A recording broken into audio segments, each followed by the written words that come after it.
আৰু এইখনেই হ'ল শ্বহীদ মনমোহন নাথৰ যি সমন্বয় ক্ষেত্ৰ য'ত 5000 নাচযোগী যুৱতী মহিলাই একেলগে পৰিৱেশন কৰিব দিহানাম। কাৰণ আমাৰ কোকৰাঝাৰৰ যি লাষ্ট অনুষ্ঠান হৈছিল 14 অসম নাচযোগী ছাত্ৰ সন্থাৰ তাতে 7000 নাচযোগী মহিলাই একেলগে কাটিকে নৃত্য কৰি এক অভিলেখ গঢ়িছিল। আৰু এইবাৰ আমাৰ নগাঁও জিলাৰ ৰহাৰ এই দীঘলদৰী গাঁৱৰ যি মধ্য মিলনপুৰ গাঁৱত আমাৰ একেলগে 5000 নাচযোগী যুৱতী মহিলাই পৰিৱেশন কৰিব দিহানাম।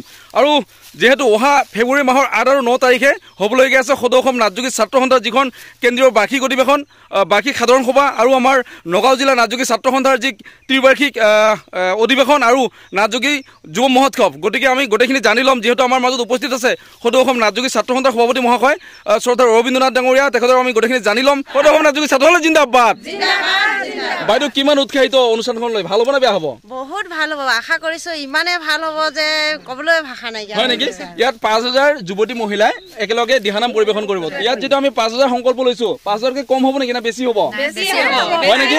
আপোনালোকে শুনিছে নিশ্চয়, ইয়াত 5000 নহয় বেছি হ'ব, কিন্তু আমি আশা কৰিছো যে 5000 হওক। গতিকে এক বেলেগ ধৰণৰ অনুষ্ঠান হ'বলৈ গৈ আছে অহা ফেব্ৰুৱাৰী মাহৰ 8 আৰু 9 তাৰিখে আপোনালোকে আহক।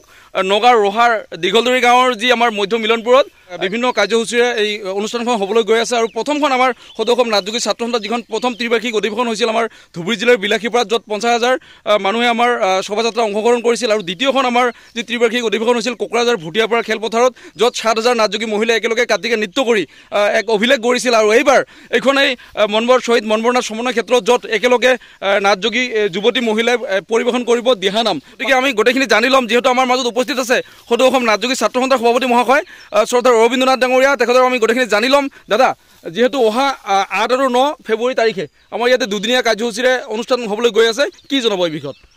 হয়, নগাঁও জিলা নাচযোগী ছাত্ৰ সন্থা আৰু ৰহা আঞ্চলিক নাচযোগী ছাত্ৰ সন্থা আৰু দীঘলদৰীবাসী ৰাইজৰ সহযোগত অহা ফেব্ৰুৱাৰী মাহৰ 8 আৰু 9 তাৰিখে 14 অসম নাচযোগী ছাত্ৰ সন্থাৰ বাৰ্ষিক সাধাৰণ সভা, নাচযোগী যুৱ মহোৎসৱ আৰু নগাঁও জিলা নাচযোগী ছাত্ৰ সন্থাৰ ত্ৰিবাৰ্ষিক অধিৱেশন শ্বহীদ মনমোহনৰ সমন্বয় ক্ষেত্ৰই দীঘলদৰীত অনুষ্ঠিত হ'ব।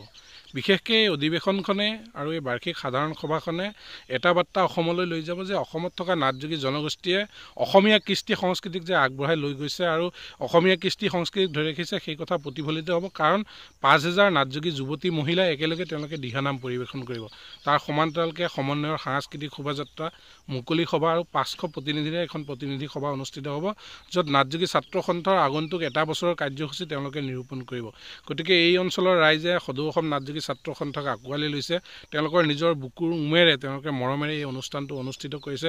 তাৰ কাৰণে আমি তেখেতসকলক ধন্যবাদ জনাইছোঁ। আৰু যিখন পথাৰত আছোঁ, এই পথাৰখন মনমোহন নাথ সমন্বয় ক্ষেত্ৰ। কাৰণ নগাঁৱৰে এগৰাকী ভাৰতৰ স্বাধীনতা সংগ্ৰামত শ্বহীদ বৰণ কৰিছিলে, তেখেত হ'ল শ্বহীদ মনমোহন নাথ। গতিকে তেখেতৰ নামতে এই সমন্বয় ক্ষেত্ৰখন আমি বনাইছোঁ। আৰু ইয়াত বিভিন্ন ধৰণৰ আমাৰ জনগোষ্ঠীয় যিখিনি কৃষ্টি সংস্কৃতি আছে, এই সকলোখিনিয়ে তাত উপস্থাপন কৰা হ'ব। তাৰ সমান্তৰালকৈ আমাৰ অসমৰ বিভিন্ন প্ৰান্তৰ পৰা নাচযোগী জনগোষ্ঠীৰ মানুহ আহিব। তাৰ সমান্তৰালকৈ অসমৰ বিভিন্ন জাতি জনগোষ্ঠীৰ সন্মানীয় ব্যক্তিসকল আহি উপস্থিত হ'ব।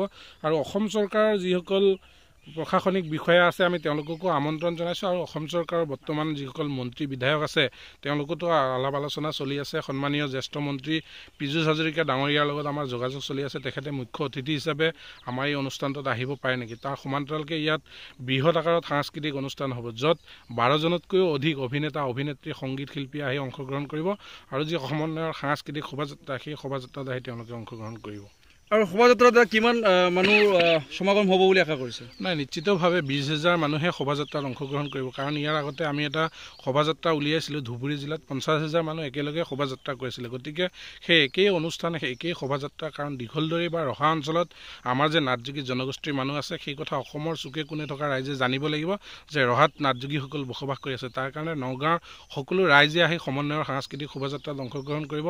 আমাৰ নিজৰ জনগোষ্ঠীৰ কৃষ্টি সংস্কৃতিৰ লগতে এই অঞ্চলত থকা আন আন জাতি জনগোষ্ঠীৰ যিসমূহ কৃষ্টি সংস্কৃতি আছে, তেওঁলোককো আমি সেই শোভাযাত্ৰালৈ আমন্ত্ৰণ জনাওঁ। হয়, সঁচাকৈ খুব আকৰ্ষণীয় এখন আমাৰ বিভিন্ন কাৰ্যসূচীৰে এই অনুষ্ঠানখন হ'বলৈ গৈ আছে। আৰু প্ৰথমখন আমাৰ 14 অসম নাচযোগী ছাত্ৰ সন্থা যিখন প্ৰথম ত্ৰিবাৰ্ষিক অধিৱেশন হৈছিল আমাৰ ধুবুৰী জিলাৰ বিলাসীপাৰাত, য'ত 50000 মানুহে আমাৰ শোভাযাত্ৰা অংশগ্ৰহণ কৰিছিল। আৰু দ্বিতীয়খন আমাৰ যি ত্ৰিবাৰ্ষিক অধিৱেশন হৈছিল কোকৰাঝাৰ ভুটিয়াপাৰা খেলপথাৰত, য'ত 7000 নাচযোগী মহিলাই একেলগে কাটিকে নৃত্য কৰি এক অভিলেখ গঢ়িছিল। আৰু এইবাৰ এইখনেই শ্বহীদ মনমোহন নাথ সমন্বয় ক্ষেত্ৰ, য'ত একেলগে নাচযোগী যুৱতী মহিলাই পৰিৱেশন কৰিব দিহানাম। 5000 মহিলা থাকিব যুৱতী মহিলা থাকিব গতিকে এক সুন্দৰ অনুষ্ঠান হ'বলৈ গৈছে গতিকে সকলো ৰাইজৰ সহায় সহযোগিতাৰ লগতে আমি উপস্থিতি কামনা কৰিছোঁ আপোনালোকে আহক আমাক সুদিহা পৰামৰ্শ দিয়াৰ লগতে এই অনুষ্ঠানখন দুদিনীয়াকৈ অনুষ্ঠিত কৰা অনুষ্ঠানখন সাফল্যমণ্ডিত কৰাত আপোনালোকে সহযোগিতা কৰিব বুলি আমাৰ আশা ৰাখিছোঁ যিহেতু ইয়াতে বহুকেইগৰাকী আইমাতৃ তথা আমাৰ ভণ্টি আছে উপস্থিত তেখেতসকলৰ পৰা জানিব বিচাৰিম এতিয়া যিখন অনুষ্ঠান হ'ব কেনেকুৱা আশা কৰিছে ভাল হ'ব না বেয়া হ'ব হয় নেকি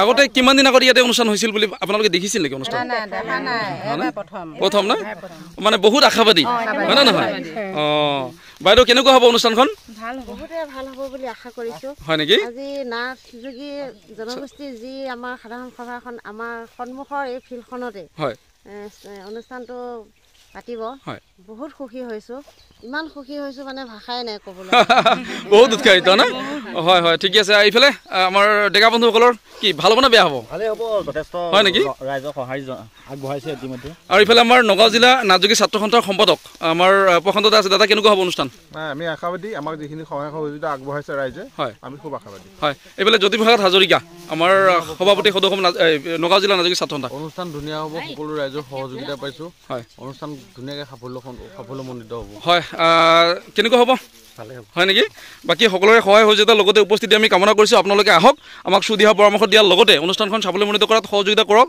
আৰু দাদা সদৌ অসম নাথযোগী ছাত্ৰ সন্থাৰ সভাপতি অৰবিন্দ দা লাগিয়ে আছে আৰু যিহেতু অহা দাদা একেবাৰে কৈ দিয়া লাইখুটা কোনদিন স্থাপন কৰা হ'ব অহা 16 জানুৱাৰী মাঘৰ 2 তাৰিখে আমাৰ এই অনুষ্ঠানটো লাইখুটা স্থাপন কৰা হ'ব আৰু লাইখুটা স্থাপনৰ দিনাখনৰ পৰাই পথাৰৰ কাম কাজসমূহ আৰম্ভ হ'ব ইতিমধ্যে বিহু সমাগত বিহু আহিছে তাৰ কাৰণে আমাৰ যিখিনি ৰাইজ আদৰণি সমিতিৰ বিষয়ববীয়া আমাৰ যিখিনি মহিলাই সহযোগ কৰি আছে তেখেতসকল বিহুৰ কাৰণে ঘৰতে কাম কাজ কৰিবলগীয়া হৈছে তাৰ কাৰণে পথাৰৰ যিখিনি কাম সেই কামখিনি ৰৈ আছে আৰু বিহুৰ পিছৰ পৰাই 16 তাৰিখৰ পৰাই আমাৰ পথাৰৰ কাম কাজ আৰম্ভ হ'ব হয় আপোনালোকে দেখা পাইছে এখন হয়তো ধান আছিল আগতে ধান খেতি আছিল ধানখিনি কাটা হৈছে এতিয়া নৰাখিনি কাটা হ'ব বা এই যিখন মুকলি খেলপথাৰ মুকলি পথাৰ এই পথাৰখনত যদি এখন অনুষ্ঠান কৰিবলগীয়া হয় কিমানখিনি ডিজাইন বা কিমানখিনি মানে ইয়াতে কৰিবলগীয়া বহুখিনি কাম আছে গতিকে যেতিয়া অনুষ্ঠানখন হ'ব নিশ্চয় আপোনালোকে দেখিবলৈ পাব এই ভিডিঅ'ৰ জৰিয়তে বা আপোনালোকে আহিলে দেখিবলৈ পাব খুব ধুনীয়া এখন অনুষ্ঠান হ'বলৈ গৈ আছে গতিকে আপোনালোকৰ সহযোগিতা আৰু উপস্থিতি একান্তভাৱে আমি কামনা কৰিলোঁ শ্ৰদ্ধাৰে কামনা কৰিছোঁ ধন্যবাদ